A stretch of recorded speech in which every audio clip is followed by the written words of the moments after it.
안녕하세요. 저는 올해로 41살이 되었고, 일찍이 인생의 쓴맛을 알아버린 이혼녀입니다. 제가 참 바보같이 사기꾼을 만나 이혼을 하게 되었습니다. 작년 일인데도 아직까지 시댁만 생각하면 가슴이 떨릴 만큼 무서웠던 일이네요.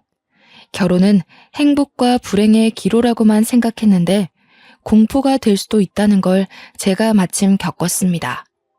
이제부터 저의 기상천외한 이혼 사연 좀 들어봐 주세요. 저는 인생의 반 이상을 시골에서 살아서 도심 사람들보다 아는 게 부족할지도 모르는, 그러니까 멋모르는 사람이 맞긴 한데요. 아마 다들 제가 겪은 기가 막힌 결혼 생활을 들으신다면 뭘 모르고 그랬네 라는 말은 아마 못하지 않을까 싶어요. 제가 서울 남자한테 끔뻑 속아 사기 결혼을 당했거든요. 요즘 세상이 어떤 세상인데 사기 결혼이 있겠냐 싶으시지요? 저도 그랬네요. 아니, 저는 사기쳐서 결혼할 수도 있는지도 몰랐습니다. 저희 집안은 TV에서 예능만 봤지 드라마나 영화, 사연 프로그램 같은 건 일절 안 보거든요. 그래서 무지했다고 봐야 할까요? 무지해서 바보같이 당한 거니까 제 탓을 해야 할까요? 아무리 제가 순진했다고 해도 그런 사람 상대로 사기를 쳐서는 안 되는 일 아닙니까? 더군다나 결혼은 짧게 지나갈 사건이 아닌 서로의 인생이잖아요. 제가 말입니다. 서울을 참 동경했는데 서울에 대한 환상이 컸다 보니 생겨난 불상사였나 봅니다. 말씀드렸다시피 저는 촌에서 자라왔거든요. 저는 공기 좋은 산동네 밑에서 태어나 손발에 흙 묻혀가며 커왔습니다. 동네 이웃과 전부 안면 튼 사이라서 너나 할 것 없이 집을 드나들며 가족처럼 지냈거든요. 그만큼 촌동네였다는 거죠. 학교도 학년에 한 반만 있었고 반의 학생 수도 10명 남짓한다고 하면 얼마나 작은 동네인지 감이 잡히지 않나요? 제가 살던 곳은 도심과 달리 공기도 좋고 물도 참 좋아요. 관광지가 아니다 보니까 사람 발길도 적거든요. 그래서 그런지 저는 그 흔한 감기 한 번 안 걸릴 만큼 건강했어요. 동네 사람들도 마찬가지였고요. 저는 어릴 땐 제가 이렇게 건강한 게 당연한 줄 알고 살아왔어요. 그러다 한 번은 부모님 아는 지인분이 아파서 입원했다고 하길래 차를 타고 서울에 있는 병원을 간 적이 있는데 저도 따라갔거든요. 가장 처음 느꼈던 건 굉장히 사람이 많고 차가 많다는 거였어요. 또 건물도 엄청 많았고 시끄럽더군요. 그 때문인지는 모르겠다만 공기가 안 좋은 게 확 느껴졌습니다. 그럼에도 저는 그런 대도시가 신기하여 쉴 새 없이 눈동자를 굴렸어요. 병원에 도착했을 때 병원 기운 안 좋으니까 차에서 기다리고 있으라는 엄마 말 때문에 들어가진 못하고 차 안에서 병원 주위를 구경한 적이 있었는데요. 병원 바깥에도 사람이 엄청 많더라고요. 그 중에는 제 또래 친구들도 좀 많았습니다. 도대체 얼마나 몸이 안 좋으면 벌써부터 병원에 입원을 하는 건가 싶었죠. 그때 저는 입원이라는 건 다 늙은 어른들만 하는 줄 알았거든요. 좀 신기하게 봤던 기억이 나네요.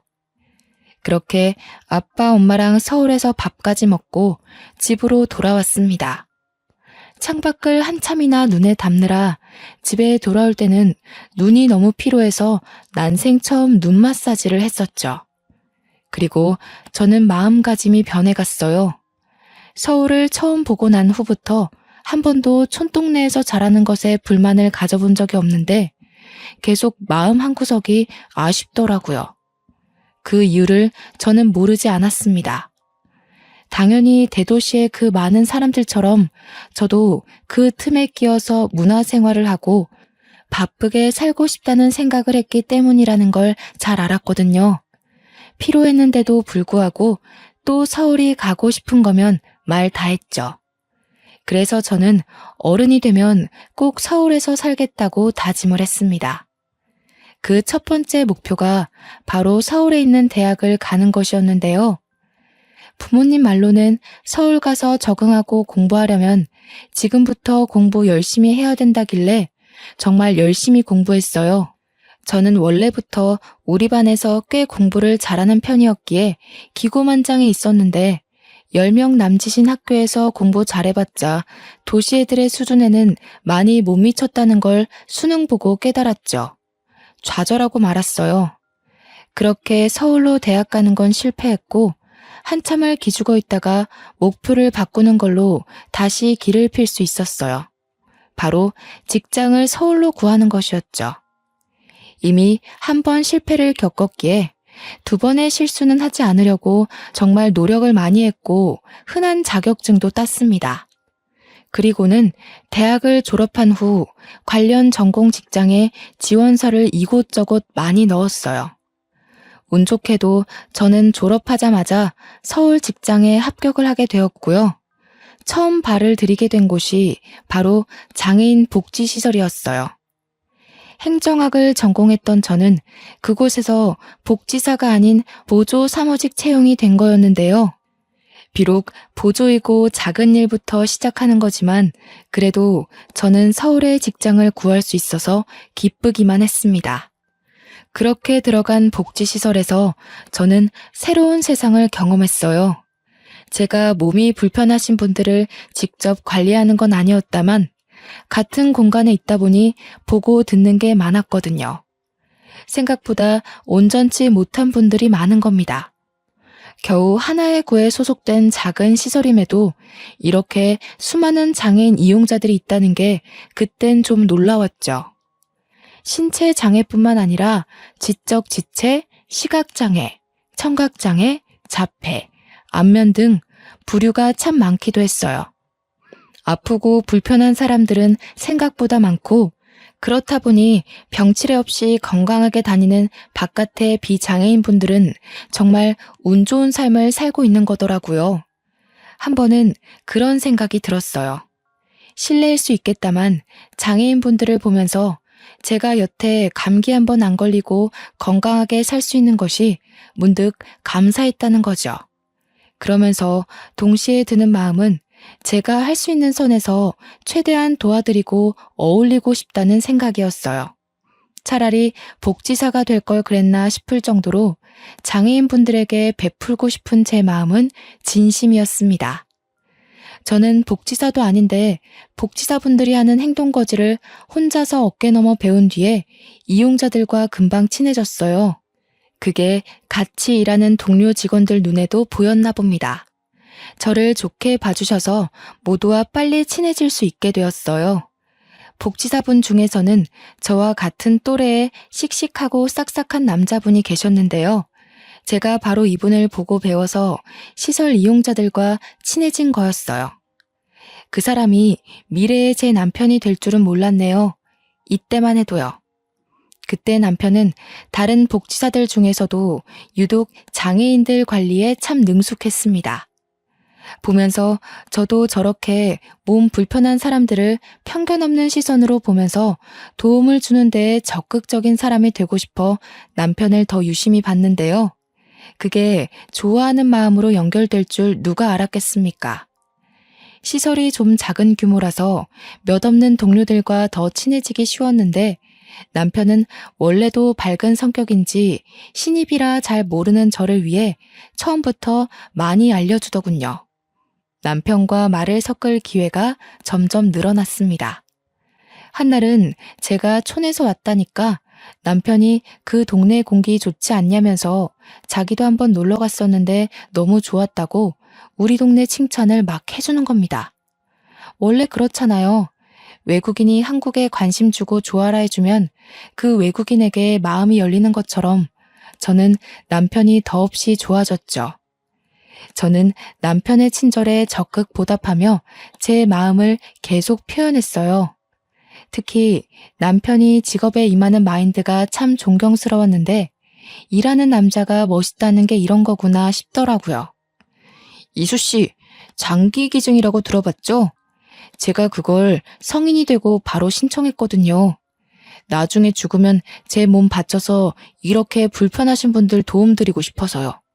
다들 나중에 마음 바뀌네 만에 그런 소리 하면서 후회할 거라는 말도 종종 들었는데 저는 아직도 그때 한 결심에 변함이 없어요. 이미 저한테는 10년도 넘은 일이잖아요. 여전히 여기 이용자분들 보면서 장기 기증에 대한 뜻을 품고 살아요. 저로 인해 많은 사람들이 새 삶을 얻을 수 있다면 얼마나 기쁠까? 그 생각이 일하는 원동력 중 하나이기도 해서요. 남편은 얼마 전에 장기 기증이 적합한지 병원에서 검사까지 받고 왔다는 겁니다. 주기적으로 검사를 다닌대요. 혹시나 자신의 장기가 상해서 기증을 못하게 되면 안 되니까 검사를 받고 스스로 건강도 잘 챙기고 있다네요. 솔직히 내 인생인데 사후의 남을 위해 자신을 관리하고 있다는 건 쉽게 먹을 수 있는 마인드가 아니잖아요.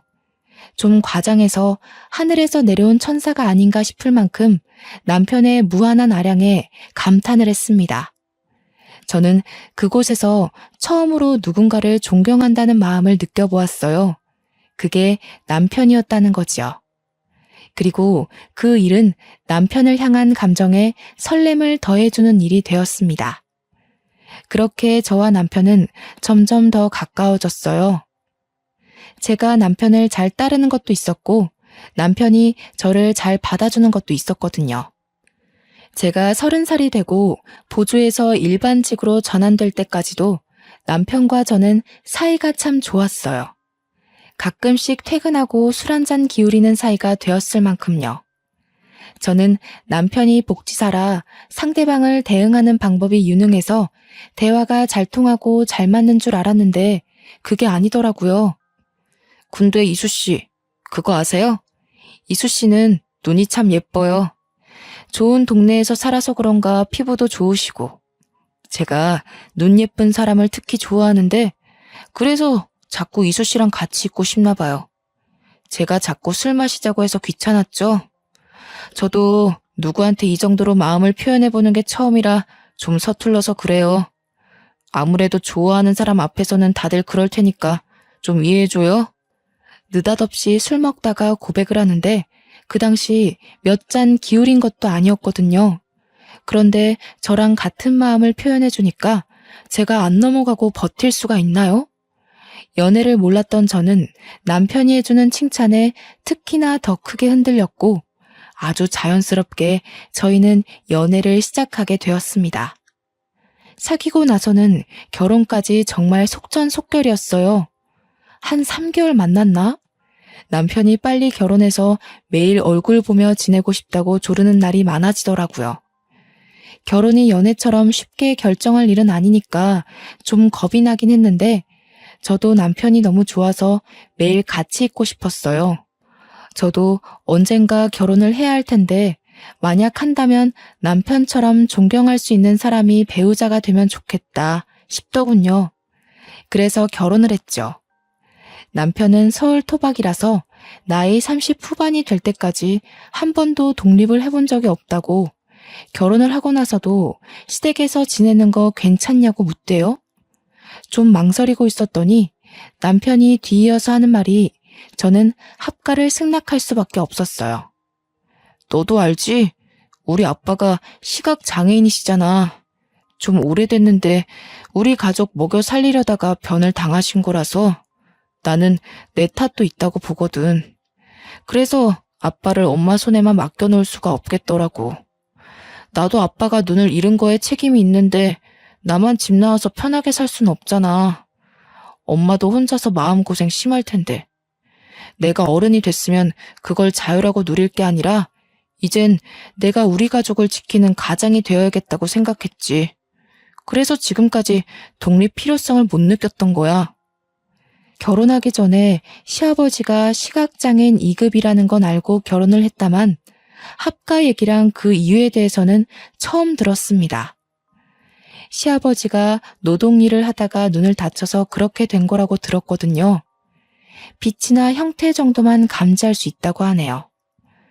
집안에 자녀가 남편밖에 없는 데다가 남편이 군대까지 가는 바람에 벌이가 더 힘들어질지도 몰랐는데 남편이 대학을 포기하고 학점 은행제로 빨리 복지사가 돼서 돈을 벌기 시작해 다행히도 집안이 크게 무너지진 않았다고 합니다. 굳이 직업을 복지사로 정한 이유도 시아버지 때문이라고 했어요. 남편이 공부를 잘하는 편이 아니었는데 시아버지에게 도움을 줄 수 있는 직업을 찾다 보니 그나마 복지사가 가장 접근하기 쉬웠다고 그러네요. 저는 남편의 이런 모습에 반해서 존경을 하는 거였는데요. 역시나 효심 깊은 마음에 감동받아 합가를 허락하게 된 거죠. 시댁에서는 저를 아주 환영하며 받아주셨습니다. 이미 저희가 지낼 수 있는 방을 내주셨는데요.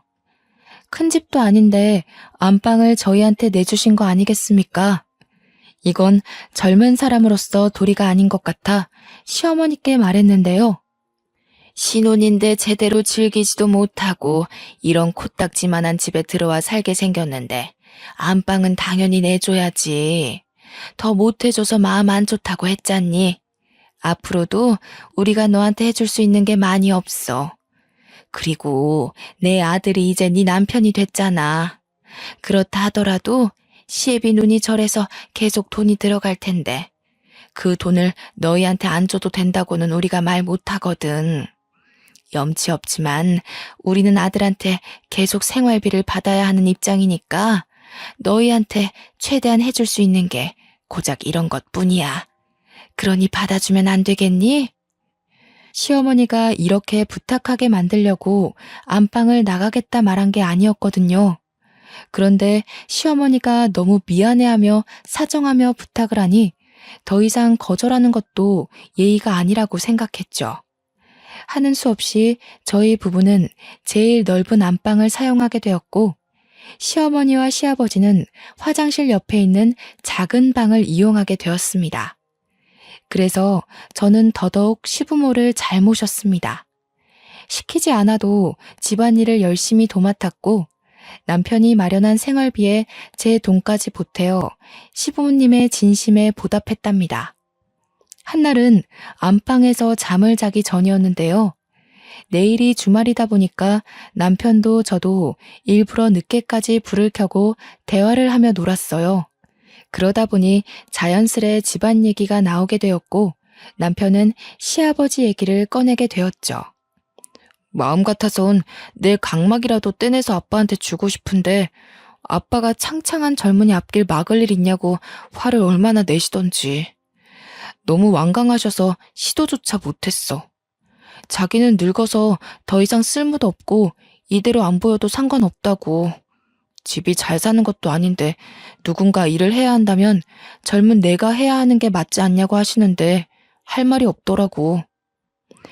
그동안 가족들 다 많이 힘들었겠다. 특히 아버님께서 많이 무서우셨을 것 같아. 당신 군대 가기 전에 그렇게 되신 거면 그래도 몇 년은 된 건데. 그동안 다른 기증자가 한 명도 없었던 거야? 물심양면으로 찾았지. 기증하겠다는 사람은 많은데 정작 검사하면 기증할 수 있는 각막이 아닌 경우가 대다수야. 그리고 이게 적은 확률로 부정 반응이 일어날 수도 있거든. 여러모로 쉽지 않아서 자꾸 미뤄지다 보니 어느새 지금까지 온 거지. 나도 내내 마음을 못 놓고 있어. 등록한 병원에서 연락을 기다리고 있기는 한데 그마저도 예전만큼 많이 오지는 않아. 정말 큰일이다. 아버님 마음고생만큼은 아니지만 어쨌든 식구들 다 같이 힘든 거잖아. 나도 아버님 불편한 거 없게 최대한 돕고 있긴 한데 볼 때마다 마음이 너무 안 좋아. 아버님 저렇게 좋으신 분인데 하늘은 참 무심하기도 하지. 속상해, 너무. 그렇지? 너는 기증에 대해서 어떻게 생각해? 네 말대로 기증이 쉬운 일은 아니잖아. 아무리 마음이 선하더라도 기증은 감히 마음먹기 힘들 수도 있는 부분이거든. 나도 당신이랑 생각이 같아. 기증이야말로 진짜 좋은 일이라고 생각해. 그건 천사나 다름없어. 나를 내주는 거잖아. 아무리 내가 죽은 후라지만 내 몸을 떼어내주는 건 결코 쉬운 일이 아니거든. 그래서 나 자기가 처음 기증의사 밝혔을 때 엄청 존경스러웠다? 나도 기증에 대해서 생각해보게 됐는데 솔직히 당신 보고 그 마인드에 반해서 나도 기증 신청한 거야. 내가 무슨 복이 있어서 이런 분에 넘치는 와이프를 만났는지 모르겠다. 넌 정말 내가 본 수많은 사람 중에 가장 따뜻한 사람이야. 능력도 없고 벌이도 부족한 나랑 결혼해줘서 너무 고마워. 우리가 한 3개월 시댁에 살았을까? 잘 살고 있는데 갑자기 시모가 자기 마음이 하루하루 편치 않다고 분가를 하라는 겁니다. 갑자기 무슨 당황스러운 제안인가 싶었는데 시어머니가 젊은 사람 고생시키면 벌 받는다면서 지금껏 마음 써준 걸로도 충분히 며느리 노릇했으니까 그만 분가해도 된다고 했어요. 저는 거절했죠. 시어머니 혼자 시아버지를 보필해 본 적이 없을 텐데 남편도 없이 어떻게 지낼 건가 싶었어요. 그런데 합가를 고집하는 건 식구들 중 저뿐이었습니다. 남편은 생각보다 금세 수긍하며 시어머니의 말을 따르더군요. 집이 싸게 나왔다고 해서 상가 있는 아파트 알지? 거기 전세로 들어가면 될 것 같아. 너만 괜찮다면 내일 계약할까 하는데 이 집이랑 가까워서 무슨 일 생기면 10분 안에 올 수 있어. 우리 집안 걱정은 그만해도 돼. 결혼하기 전만 해도 독립 생각 없는 것처럼 저를 감동시켰던 사람이 한치의 망설임도 없이 시어머니 말에 동조를 해서 좀 당황스러웠습니다. 이미 집도 알아봤다네요? 여기서 더 이상 고집 부리면 제가 좀 이상한 입장이 될 것 같았어요. 그리고 예상외로 저희가 있어서 시부모님이 불편했는지도 몰라요. 눈치 없이 시댁에 주저앉으려는 꼴로 보일까봐 저는 분가를 하게 되었죠. 그렇게 저희는 10분 거리에 있는 전셋집으로 이사를 가게 되었습니다. 마침 친정 부모님도 비슷한 시기에 서울로 이사 오셨는데요. 지방에만 살다가 한 번쯤 서울에 살고 싶었는데 우리 시댁이랑 가까운 동네에 아파트가 싸게 나온 곳이 있어서 그곳을 매매했답니다. 말로는 서울 구경하고 싶어서 왔다고 하지만 사실 우리 엄마가 좀 저를 극성으로 아끼는 탓이란 걸 눈치챘어요. 부모님은 제가 결혼할 때도 그리 반기는 모습이 아니었거든요. 온통 걱정투성이었죠. 저는 오히려 좋았습니다. 친정도 가깝고 시댁도 가까우니 큰일이 생기면 바로 내다볼 수 있으니까요. 분가를 했지만 시댁 걱정이 떠나질 않아서 저는 근무날에도 상관없이 일주일에 4번이나 시댁을 방문하면서 며느리 노릇을 했습니다. 시어머니는 여태까지 제게 고나리질 한 번 한 적이 없으세요. 남편의 넓은 아량이 부모님을 닮아서 그런가 봅니다. 그래서 저도 시어머니를 도와 시력 불편한 시아버지를 여전히 많이 보필하며 지냈죠. 제가 애교 많은 사람이 아닌데 시부모한테는 일부러 더 노력해서 애교를 부렸어요. 시댁 분위기가 우리 집과 달리 좀 많이 우중충한 편이었거든요. 아무래도 아픈 사람이 있으니까 당연한 거잖아요. 그렇게 시댁만 신경 쓰느라 정작 친정에는 발길이 끊어지다시피 했는데 한날 엄마가 전화가 온 겁니다. 항서방이 갑자기 전화가 왔더라. 집안에 누구 아팠던 사람 없었냐고. 특출난 건강 이력이 있냐는 거 있지? 우리 보고도 선천적인 병이나 그런 거 있냐고 묻는데 갑자기 왜 이런 걸 묻는지 모르겠네. 참, 너 보고 어렸을 때 안경 낀 적 있냐고도 하더라. 안부를 묻는 것도 아니고 난 도통 이 전화의 의미를 모르겠다. 딸, 너 무슨 일 있는 거 아니지? 그때는 별일 없다고 안부만 전하고 끊었는데요. 이때만 해도 남편이 저 몰래 친정 생각해서 한 번씩 전화하고 그러나 보다 하며 별 생각 없이 상황을 넘겼습니다. 오히려 고마워했죠. 나 대신 친정 신경 써주고 있다는 생각에요. 그런데 결혼 생활이 1년을 넘어갈 때쯤이었나? 여느 때와 같은 퇴근을 하고 시댁에 가는 길이었는데 어떤 모르는 여자가 느닷없이 제 앞을 막는 겁니다. 너무 조급해 보여서 어디 도움이 필요한 사람인 줄 알았어요. 혹시 황재수 씨 와이프 되세요? 시아버지 되시는 분이 시각 장애인이시고. 만약 맞다면 이 결혼 생활 하루빨리 정리하세요. 조만간 그 집에서 그쪽 눈을... 말하다 말고 여자는 제 뒤쪽을 보더니 불이 나게 도망을 가버렸습니다.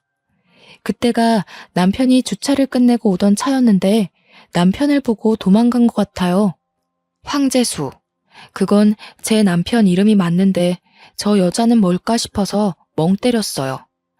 또 여자가 그 다급한 와중에 여자가 제 손에 쥐어준 종이가 있었는데 마침 남편은 잠시 편의점을 들리러 자리를 벗어났습니다. 남편은 그 여자를 못 본 듯 했어요.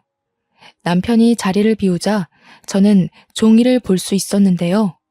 좀 말도 안 되는 내용이 적혀 있었어요.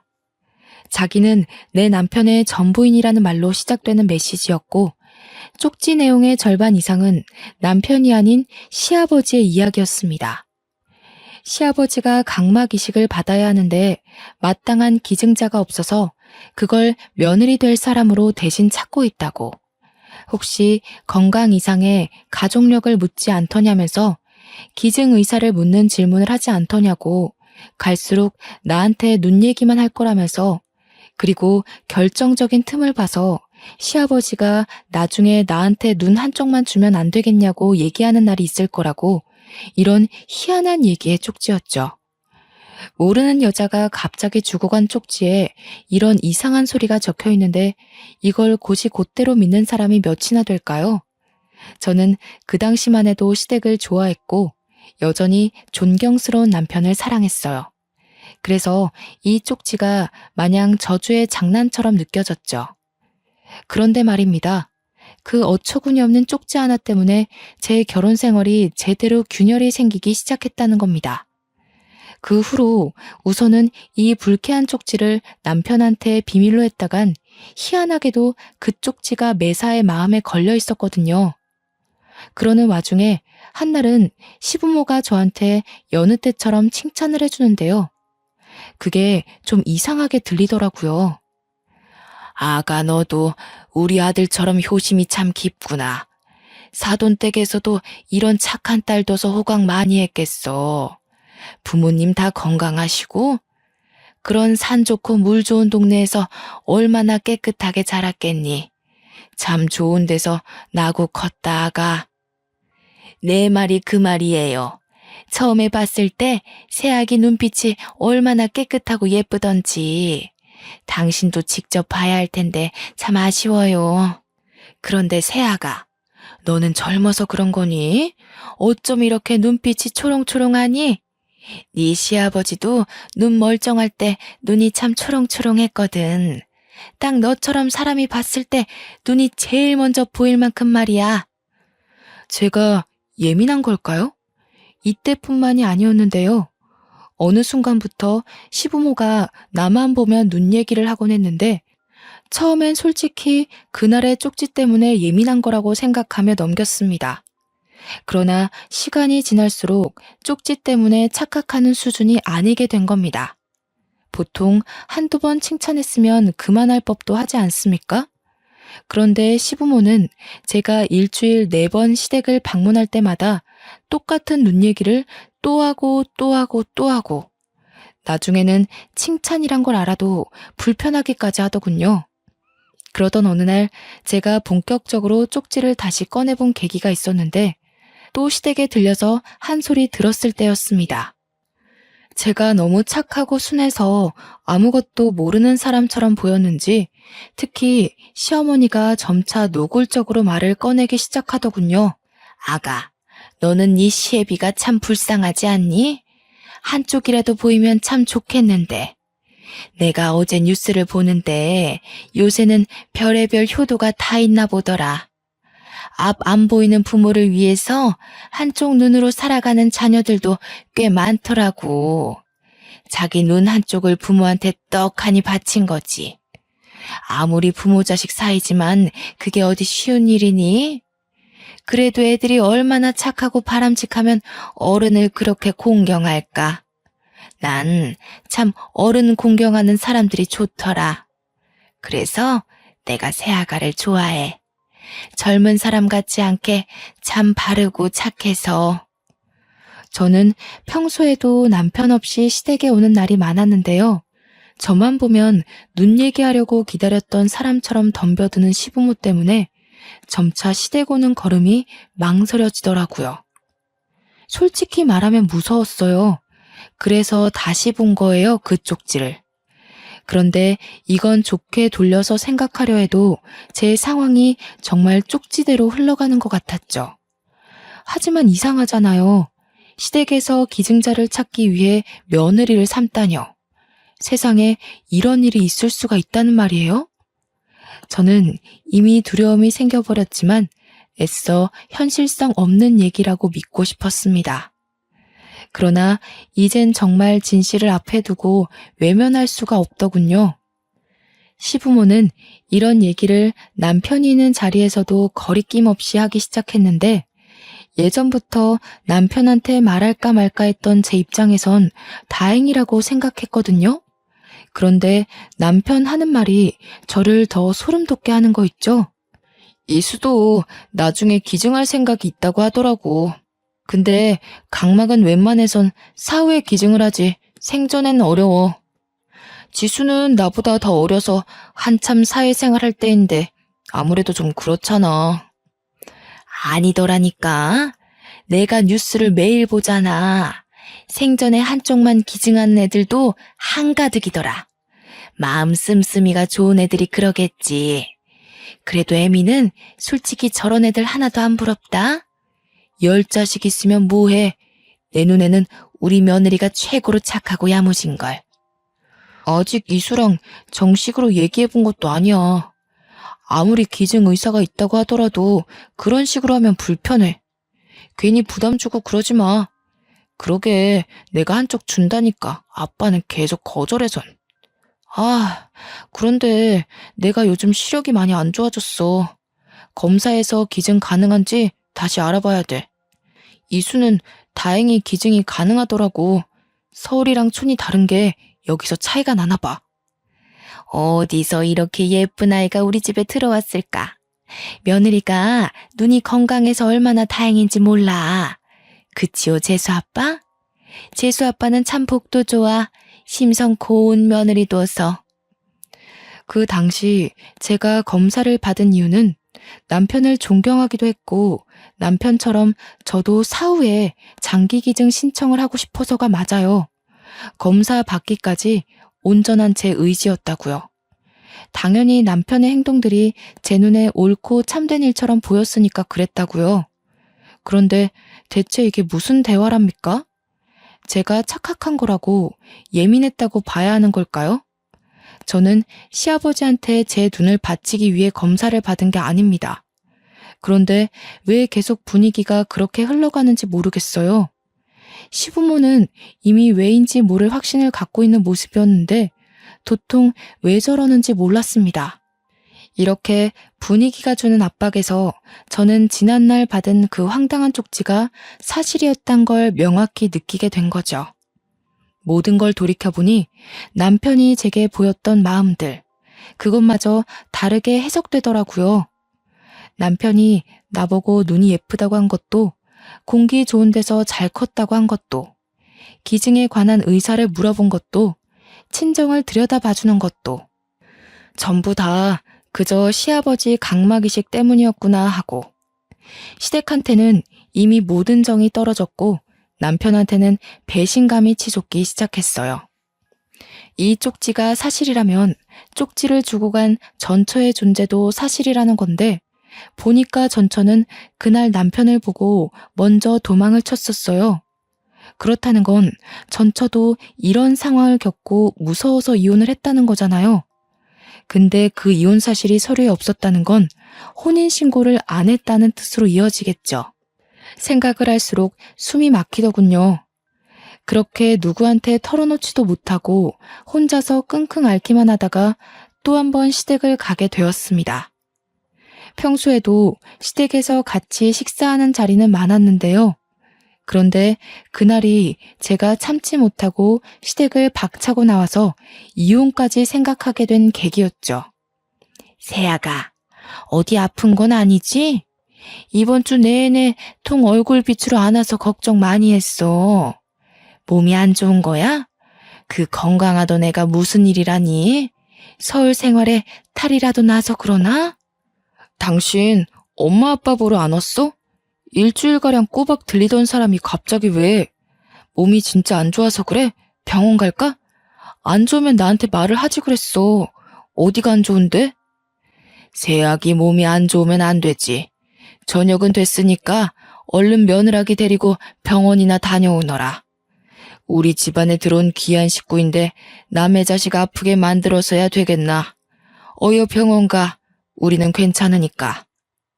아프다고 말한 적도 없는데 제가 그저 매번 오던 발길을 끄느니 본색을 더 빨리 드러내시더라고요. 다들 안절부절 못하는 거 있죠? 아무것도 몰랐다면 저는 이런 시댁에 또 감동받고서 제 몸 불살라 시부모에게 효도를 했을 거예요. 그런데 지금은 그저 소름만 돋더군요.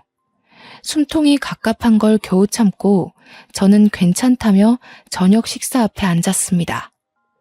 고개 한번 안 들고 말 한마디 안 하며 꾸역꾸역 밥을 먹고 있는데요.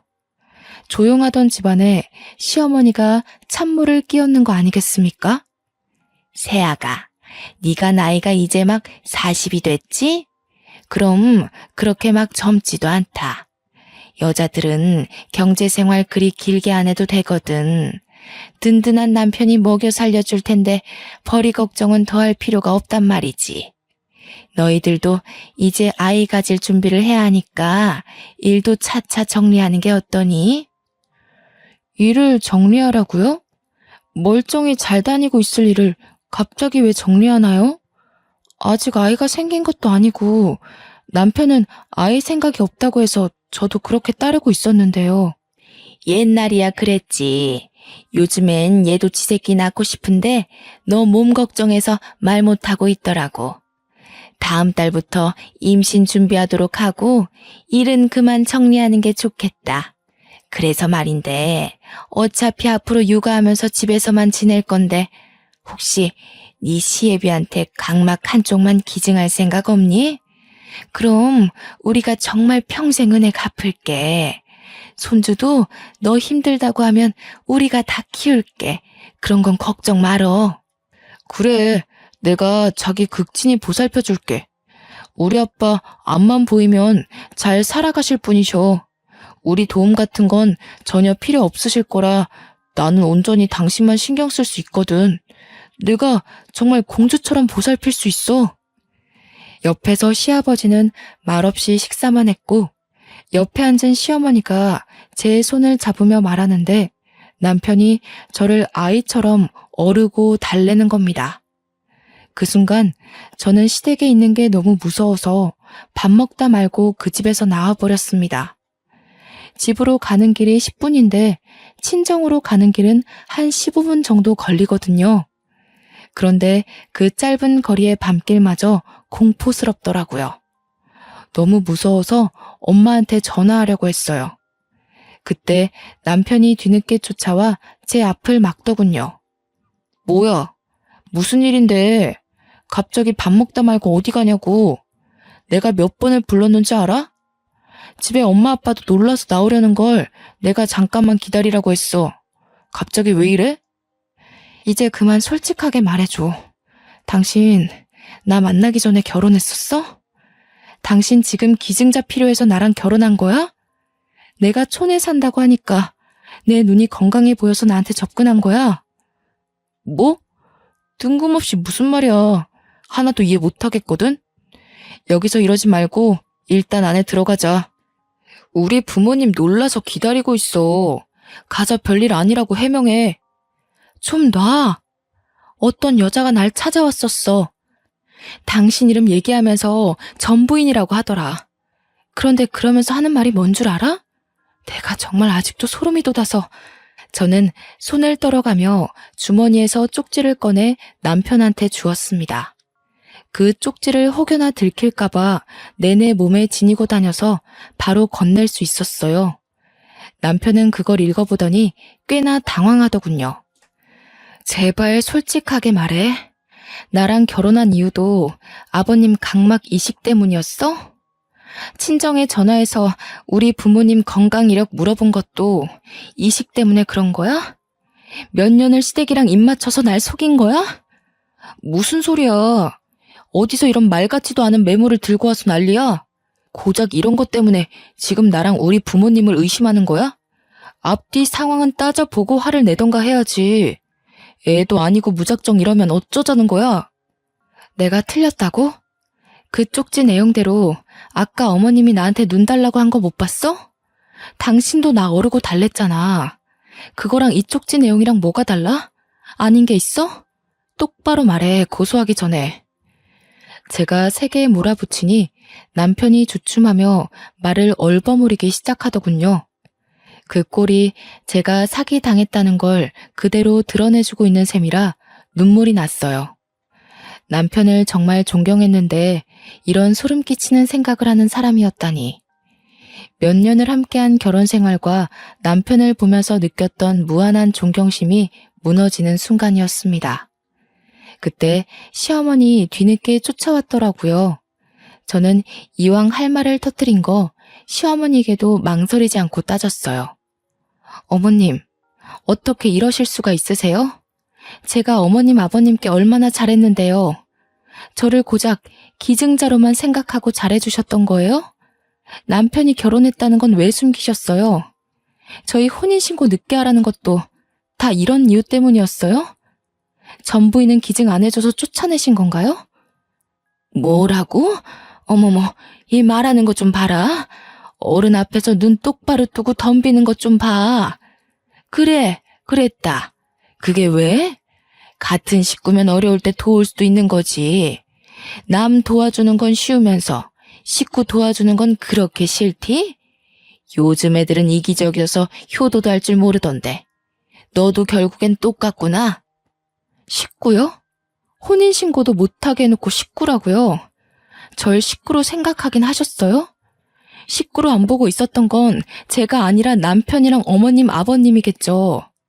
지금 큰 소리 낼 사람은 저거든요? 이거 엄연히 사기 결혼이에요. 도대체 얼마나 더 이런 식으로 사람 인생 망치려고 했던 거예요? 정말 무섭고 소름이 끼쳐서 마주하고 있기도 무섭네요. 바락바락 대드는 제 말에 시어머니가 뒷골 잡더군요. 남편은 그대로 자리를 떠버린 저를 붙잡으려 했으나 시어머니가 혈압 올라 주저앉는 바람에 그러지도 못했습니다. 잘 됐죠. 저는 짐 챙길 생각도 않고 바로 친정을 찾아갔어요. 야밤에 제 사정을 다 들은 친정 부모님이 깜짝 놀라더니 화를 내시더라고요. 당연하겠죠. 딸이 사기 결혼을 당했는데 그게 각막 기증 때문이라니까 기가 차잖아요. 친정 부모님은 당장 시댁 가서 깽판이라도 쳐야겠다고 이대로는 절대 못 물러난다고 나갈 채비를 했습니다. 우리 엄마가 평소에도 보통 성격이 아니에요. 산전수전 다 겪고 산동네로 이사간 분이거든요.